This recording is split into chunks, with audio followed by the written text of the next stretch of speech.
The Chronicles of the Narnia, Book 5, The Voyage of the Dawn Treader, Chapter 7, How the Adventure Ended। Caspian हर किसी का ध्यान यूस्टस dragon के पंजे पर फंसे उस ब्रेसलेट की ओर खींचता है, जिसे देखकर ड्रिनियन कहता है कि वो उसे पहचानता है। कैस्पियन पूछता है पर कैसे, और ड्रिनियन बताता है कि ये हथौड़े के ऊपर सितारा जो इस चीज पर बना है एक नार्नियन घराने की निशानी है। ये लॉर्ड ऑक्टेशियन के बाहां अंगूठी है। ये सुनते ही रिपिचिप ड्रैगन से कहता है कि कहीं तुमने लॉर्ड ऑक्टेशियन को खा तो नहीं लिया, और यूस्टस ड्रैगन पागलों की तरह अपना सर ना में हिलाने लगता है। इसके बाद कोई कहता है कि कहीं ये लॉर्ड ऑक्टेशियन ही तो नहीं है जो कि किसी जादू की वजह से ड्रैगन बन गए हैं, जिस पर भी यूस्टस ड्रैगन ने ना में सर हिलाया। और एडमंड कहता है कि ये तो सब जानते हैं कि ड्रैगन सोना इकट्ठा करते हैं, और हमें ये तो पता चल ही गया कि लॉर्ड ऑक्टेशियन यहाँ तक पहुंचे हैं। इसके बाद ड्रैगन से पूछा जाता है कि क्या तुम कोई इंसान हो जो किसी जादू से ड्रैगन बन गया है। यूस्टस ड्रैगन हाँ में सर हिलाता है,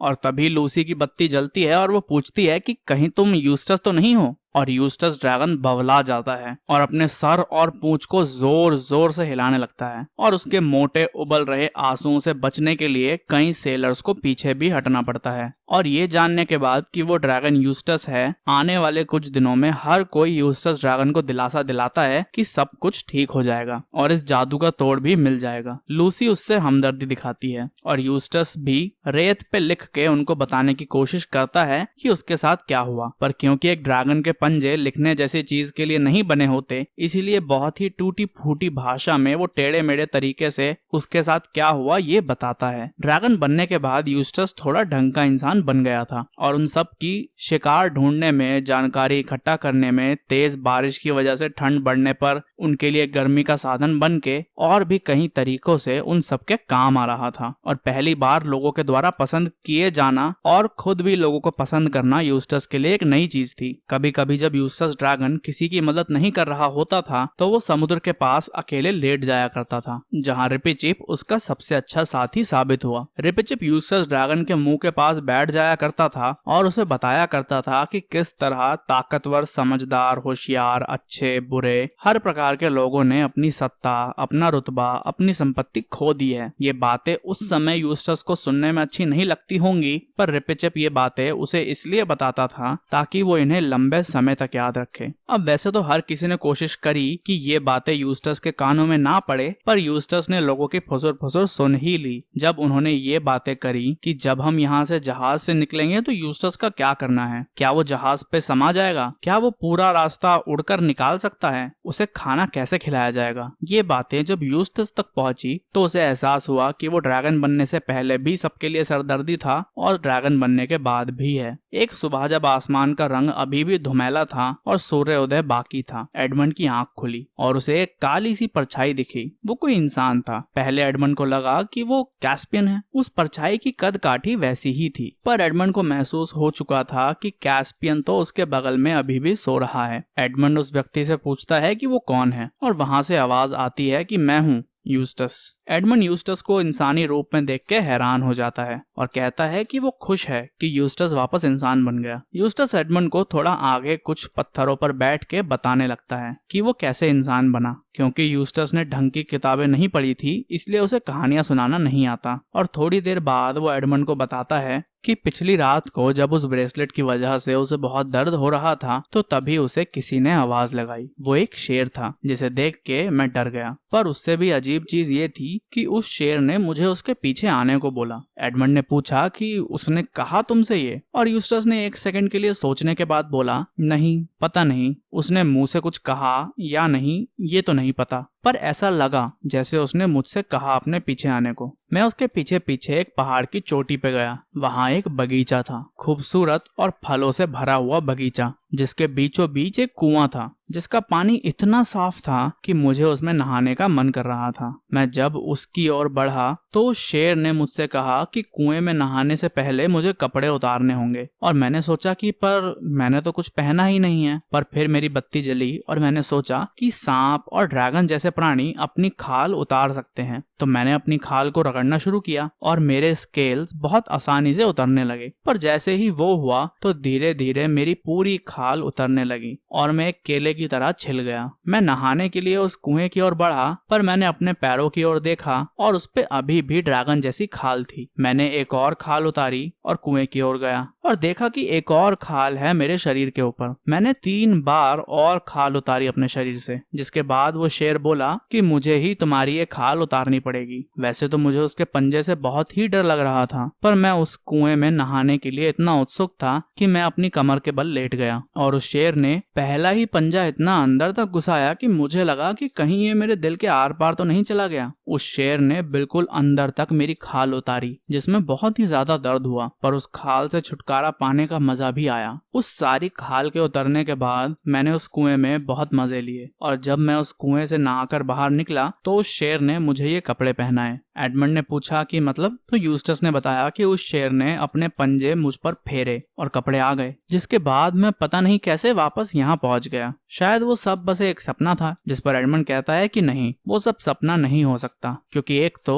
ये कपड़े जो तुमने पहने हैं ये बहुत असली हैं, दूसरा अब तुम एक ड्रैगन की जगह वापस इंसान बन गए हो। यूस्टस पूछता है कि तुम्हें क्या लगता है वो शेर कौन था? एडमंड कहता है कि तुम पक्का असलन से मिले हो। यूस्टस कहता है कि ये नाम मैंने कई बार सुना है, जिसके बाद यूस्टस सबकी नाक में दम करने के लिए माफी मांगता है और एडमंड कहता है कि कोई बात नहीं और बताता है कि जब वो भी पहली बार नार्निया आया था तो उसने तो अपनों को धोखा दिया था। इसके बाद यूस्टस पूछता है कि ये असलन है कौन, क्या तुम उसे जानते हो? और एडमंड कहता है कि हाँ, वो मुझे जानता है। असलन एक दैविक दिलेर शेर है जो कि समुद्र पार के बादशाह का बेटा है और उसी ने नार्निया को बचाया था और हम सब उससे मिल चुके हैं। वैसे ज्यादातर वो लूसी को दिखता है और हम उसी के देश की ओर जा रहे हैं। इस बात के बाद वो दोनों कुछ देर तक कुछ नहीं बोलते और सूर्योदय हो जाता है। हालांकि उन दोनों को वो दिखता नहीं है उन पहाड़ों की वजह से, पर उन दोनों को पता चल रहा था कि सूर्योदय हो रहा है, क्योंकि वहाँ के आसमान की रंगत बदल रही थी और पक्षी भी चहचहाना शुरू कर रहे थे। और तभी कैस्पियन का भोंपू फूंक दिया जाता है पूरे कैंप को जगाने के लिए। और नाश्ते के समय यूस्टस ड्रैगन कैसे बना, ये कहानी सुन के हर कोई ये बातचीत करने लगता है कि वो जो पहले वाला मर चुका ड्रैगन है, कहीं वो लॉर्ड ऑक्टेशियन तो नहीं थे,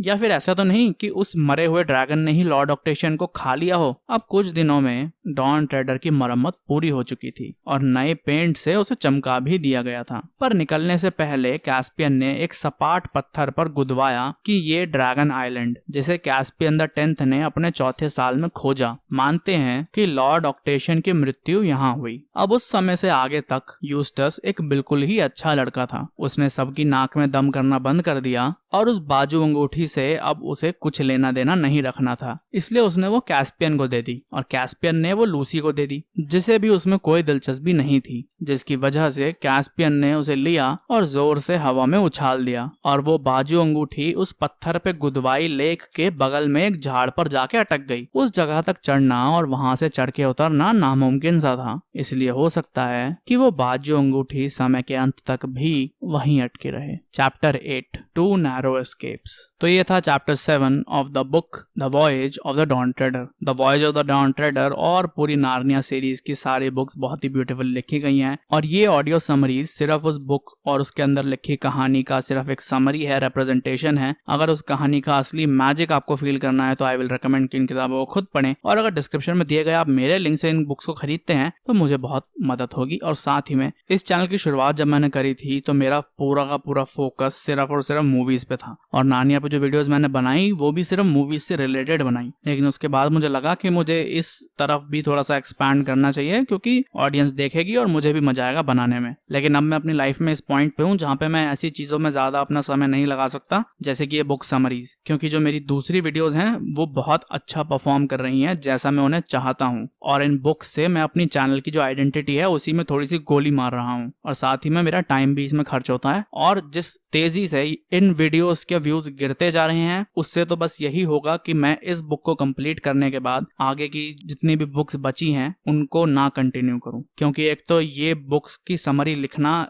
सच में मेरा बहुत टाइम ले लेती हैं और जो व्यूज ये वीडियोस कमा रही हैं उन व्यूज के लिए वो मेहनत बिल्कुल भी वर्थ इट नहीं है। उससे अच्छा अगर वही मेहनत मैं अपनी हॉरर मूवीज की वीडियोस पे या फिर दूसरी मूवीज की वीडियोस पे जिसके लिए मैंने ये चैनल बनाया था उस पे लगाऊं तो मुझे बहुत यकीन है कि वो बेटर व्यूज कमा रही हैं ऑलरेडी और बेटर कमाएंगे भी। तो इसीलिए इन वीडियोस को ज़्यादा से ज़्यादा शेयर करें, ज़्यादा से ज़्यादा देखें, लाइक करें, कमेंट्स करें और अपने चाहने वालों के साथ, अपनी फैमिली के साथ, फ्रेंड्स के साथ, जो लोग नार्निया में इंटरेस्टेड हैं, जो लोग स्टोरीज में इंटरेस्टेड हैं, ऑडियो समरीज में इंटरेस्टेड हैं, उनको ये बुक्स भेजिए, उनको ये वीडियोस भेजिए ताकि वो इन्हें देखें। और इन वीडियोस को थोड़ा शेयर कीजिए अपने फेसबुक पर, व्हाट्सएप स्टेटसेस पर, इंस्टाग्राम पर, ट्विटर पर। Thank you for watching.